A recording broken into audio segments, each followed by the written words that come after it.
గన్నవరంలో దట్టమైన పొగమంచు అలుముకుంది. గన్నవరం విమానాశ్రయాన్ని పూర్తిగా కప్పేసింది. పొగమంచు విమాన సర్వీసులపై తీవ్ర ప్రభావాన్ని చూపుతున్నాయి. గన్నవరం ఎయిర్పోర్టుకు రావాల్సిన పలు విమానాలు ఆలస్యమయ్యాయి. ఢిల్లీ నుంచి గన్నవరం రావాల్సిన ఎయిర్ ఇండియా విమానం రద్దయింది. దీంతో ప్రయాణికులు తీవ్ర ఇబ్బందులు పడుతున్నారు.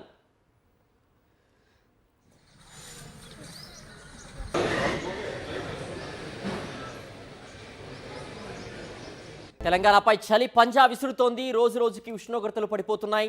గత వారం రోజులుగా సింగిల్ డిజిట్ ఉష్ణోగ్రతలు నమోదవుతూ ఉండడంతో ప్రజలు ఇళ్ల నుంచి బయటకు రావడానికి ఇబ్బందులు పడుతున్నారు. ముఖ్యంగా కొమరంభీం, ఆసిఫాబాద్ జిల్లా గిరిజనగూడెం ప్రాంతాల్లో చలి తీవ్రత ఎక్కువగా ఉంది. ఉదయం 9 దాటినా మంచు ప్రభావం పోవడం లేదంటున్నారు గిరిజనులు. అత్యల్ప ఉష్ణోగ్రతలు నమోదవుతున్న ఆసిఫాబాద్, ఆదిలాబాద్, మంచిర్యాల జిల్లాలకు ఎల్లో అలర్ట్ జారీ చేశారు అధికారులు.